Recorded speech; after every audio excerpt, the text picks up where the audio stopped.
வணக்கம் நண்பர்களே. நாம் இன்னைக்கு பார்க்க போகிறது ஜென் கதைகள். முதல்ல ஜென் அப்படின்னா என்னன்னு பார்ப்போம். ஜென் என்பது சீன மொழி சொல்லாகும். அதன் அர்த்தம் தியானம் செய் என்பதாகும். ஜென் புத்த மதத்தை தழுவி இருந்தாலும் அதை ஒரு மதமாக விஷயமாக கருதி சில மக்களுக்கு மட்டும் தனி என்று சொல்லிவிட முடியாது. யாவருக்கும் ஒரு பொதுவான வழியே ஜென் ஆகும். நாம் செயல் செய்த போதும் நம் மனம் அசையாமல் இருக்குமேயானால் அதுவே தியானமாகும். அல்லாத ஆசனமிட்டு மூச்சை அடக்கி வராத தியானத்தை வா வா என்று மனதுடன் சண்டையிடுவது தியானம் அல்ல. தியானக் கலையை நாம் அறிந்து சதா தியானத்திலேயே நம்மை இருக்கச் செய்யும் கலையே ஜென்.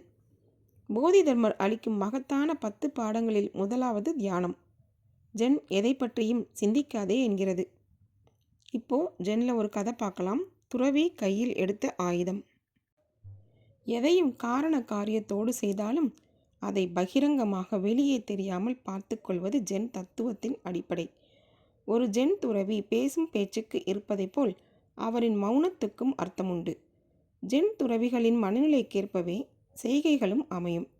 ஆடுவது, பாடுவது, சத்தம் போடுவது, கோபப்படுவது என ஜென் கதைகளில் அந்த துறவிகள் செய்யும் செயல்களுக்கு அளவே இல்லை. ஒரு திருடன் நம் வீட்டுக்குள் நுழைந்தால் நாம் என்ன செய்வோம்? ஒன்று பயந்து நடுங்குவோம்.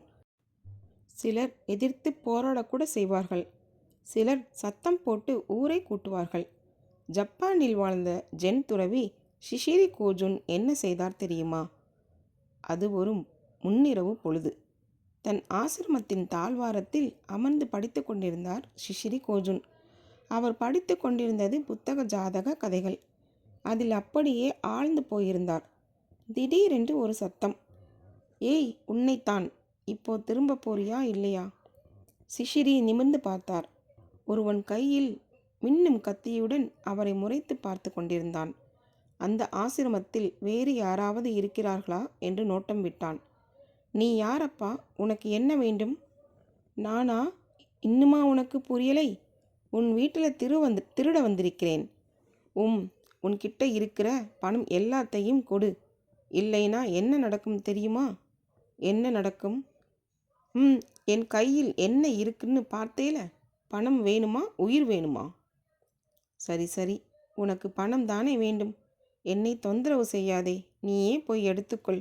அதோ அந்த மேசை இழுப்பறையில் சிறிது பணம் வைத்திருக்கிறேன் என்ற ஜென் துறவி ஷிஷிரி மீண்டும் புத்தக ஜாதக கதையை படிப்பதில் ஆழ்ந்து போனார். திருடன் அசந்து போனான்.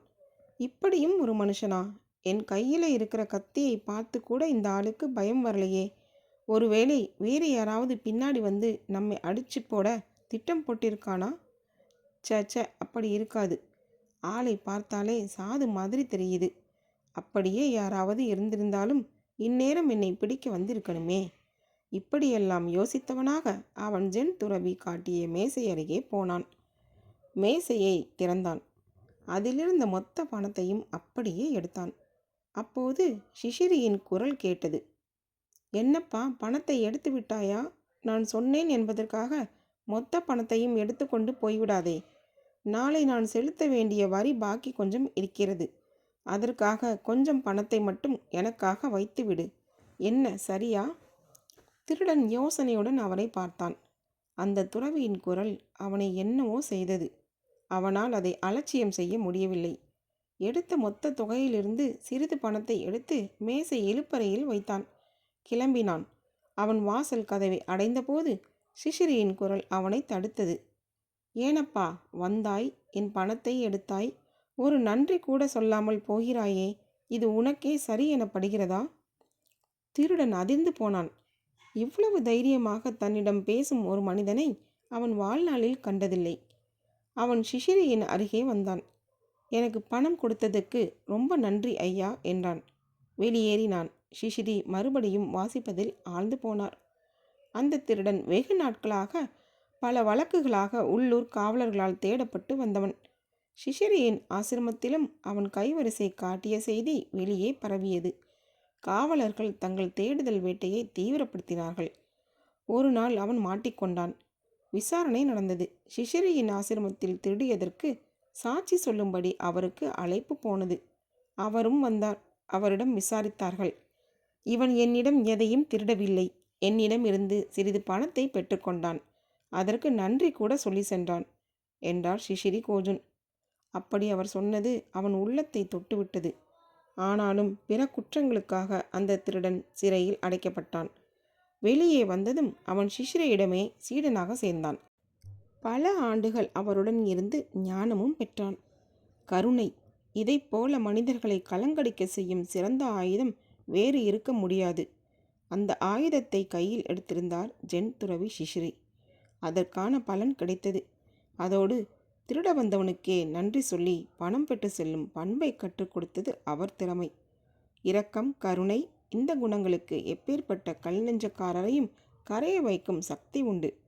ஜென் தத்துவம் காலம் காலமாக வலியுறுத்துவது இந்த குணங்களை தான். இதோட இந்த கதை முடியுது. இனிவரும் அடுத்த கதையில் உங்களை சந்திக்கிறேன். இந்த ஜென் கதைகள் உங்களுக்கு பிடித்திருந்தால் ஷேர் பண்ணுங்கள், சப்ஸ்கிரைப் பண்ணுங்கள், கீழே இருக்க லைக் பண்ண கிளிக் பண்ணுங்கள். நன்றி, வணக்கம்.